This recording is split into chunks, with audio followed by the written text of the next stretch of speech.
Don't believe the masses. Become a king. Men have been taught to go in the opposite direction of what they should. Society teaches little boys to put females on a pedestal and essentially kiss their ass. To always bend to her will. Bro, that is literally the opposite of how it's supposed to be. I can honestly tell you that ever since stepping into my masculinity, I have been getting more attention from more attractive women. If you're a guy looking to step up your game, comment and follow for more. Can somebody tell me why it's always the guys who have been in long-term relationships that suck in bed? All right, so here's a little family-friendly comparison for y'all that I just thought of, actually, that I think everybody will understand. So if I'm on a team, right, the goal is the championship. That's the goal, right?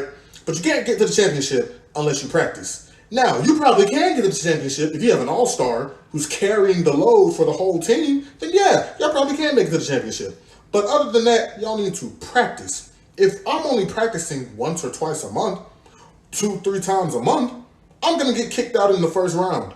And it sucks being kicked out in the first round. You want to make it to the second round, the third round, till y'all get to the championship. Now, that makes me ask, how many times are y'all practicing? How many times are y'all practicing? Do I got to beg you to come to practice? Do I have to make you come to practice? Because if I got to do that, then I'm going to be less excited about practice. We're not going to make it to the championship. Communication. That's all.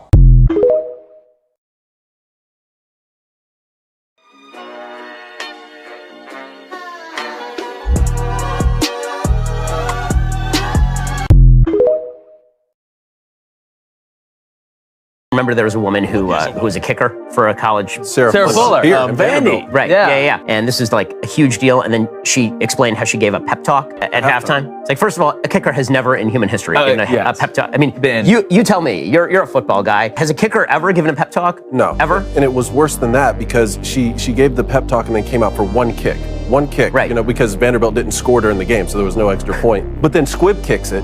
Anybody could do. It was described as a perfectly executed Squibb kick, and she was co-special teams player of the week. Best in history. That's perfectly executed. Perfectly balanced. Can you imagine what Nick Saban would have said if you give up 25 yards of unnecessary field position?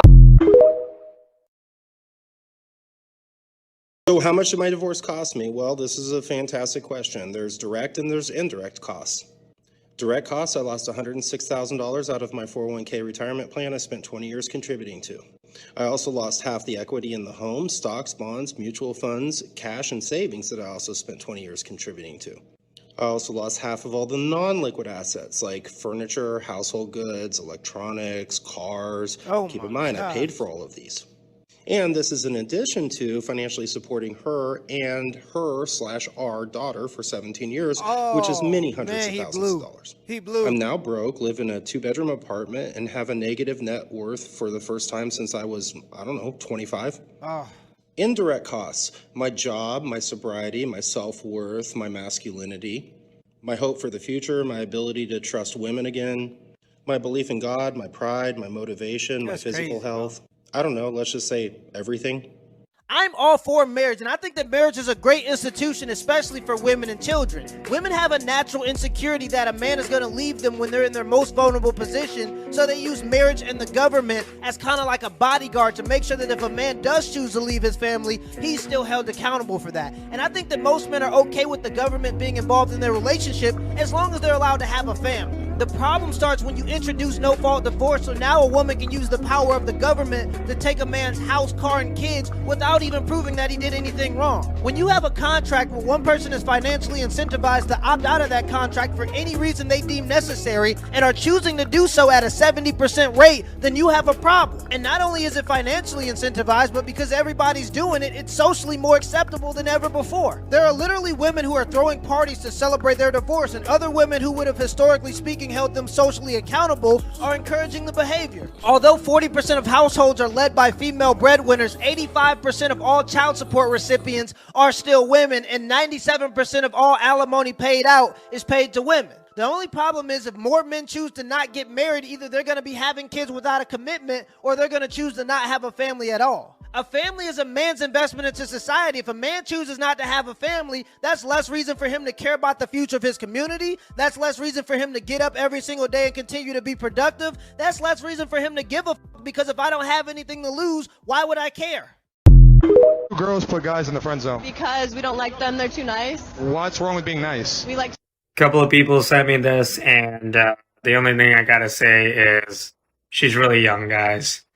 I feel like a lot of people want me to like diss her or just say something rude or whatever, but personally, like, I've interacted with people like this, and I still somewhat interact with people like this because I live in a very big city, so sometimes I meet like very young adults, and they talk like this, they act like this, and it sucks because like it's not that I don't take them seriously. It's just because I know in the back of my head, oh, you haven't really experienced life yet. You haven't like really been hurt. You haven't really felt turmoil. You haven't really felt rejection. You haven't had the world just shit on you. And that's okay. Eventually it's all going to happen. But the worst thing is if you still have this mindset later on in your life, that's going to bite you in the ass. Anyways, follow me. You are exempt from having to register with a selective Can I have service. another example other than the draft? We're more likely to be victims of police killings and police shootings and police brutality. We're more likely to be incarcerated. We're more likely to delete ourselves. We're less likely to get sponsorships for college. We're less likely to go to college.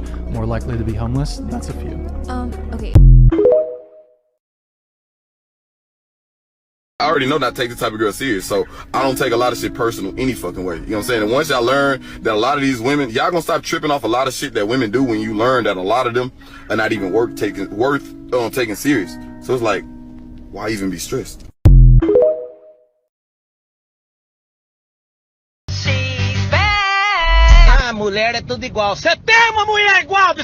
Now this is a double standard in the media today. People are showing Giselle having a new guy and being perfectly fine with it. But everyone knows damn well if Tom Brady were to come out with a new chick right now, everyone and their mom would be coming for his neck. And real ones know this guy was in the background for months and months beforehand. This guy didn't just pop his ass out of nowhere like this and all of a sudden go on vacation with her. Here's to Tom winning the Super Bowl in 2023. Launch my BS surprised me for my birthday. I'm on a birthday trip in another country, and he showed up.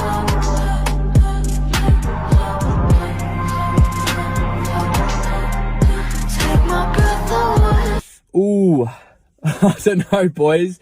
Did anyone else get really bad vibes from that video? It looks to me that she did not want to see her boyfriend on that trip. Something's going on there. What do you guys think?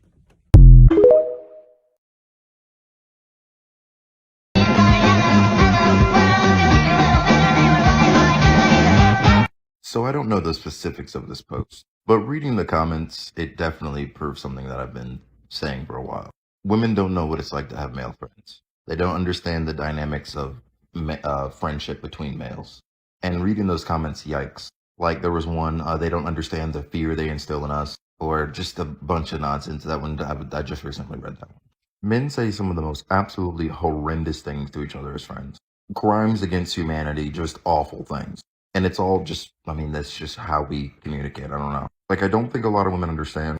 If it seems like a joke, it probably is. But one thing is funny to me. Men will say some of the most absolutely horrendous things to each other and be their ride or dies. Women will be the nicest they could possibly be to their friends, and they'll still cut each other's throat.